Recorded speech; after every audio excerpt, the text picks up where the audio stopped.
నీకు అప్పుడే నూనెల్లో నిండిపోయాయి అమ్మో.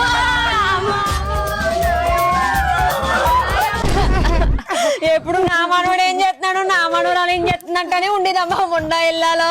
నా పిల్లలు అంటేనే ఇష్టం అత్తయ్య గారికి. అందుకే బతుకున్నప్పుడు ప్రతి మంచి కూడా ఇవ్వలేదు. నన్ను చేపల కూర అనేసాడు వేసావు కదా మరి.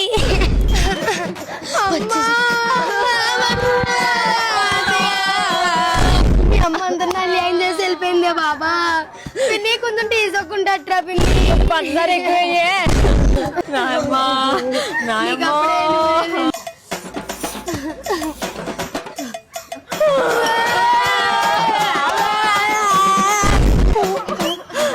వదిని ఈ మాతల్ని ఎప్పుడు ఎవరికి ఆంచాలు పెట్టింది లేదు నాకు తప్ప. ఏవండి అత్తయ్య గారికి మటన్ అంటే ఇష్టం కొంచెం వండించండి. బతుకున్నప్పుడు కూడట్లేదు కానీ చచ్చిపోయాక ఫోటోకి మటన్ కూరేటంట. లేగని నుంచి తాగండి. అవి మాత్రం బాబు ఊరందరికీ తెలిసి బాగొట్టి ఇప్పుడు ఉన్నప్పుడు కూర్చుని కూడు నుంచి నీళ్లు కూడా తాగనిచ్చేది కాదమ్మా.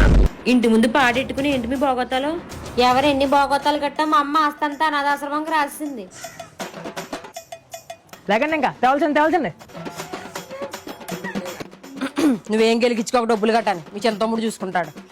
కొచ్చులు కట్టాలి కూతురు చూసుకుంటారులే మనకెందుకు వచ్చింది. నిజమే చెల్లి ఆస్తులు వాళ్ళకైనా అప్పుడు మాకు మేము కొచ్చులు కట్ట ఎట్టుకోలేమమ్మా వాళ్ళని ఎట్టుకోమనండి.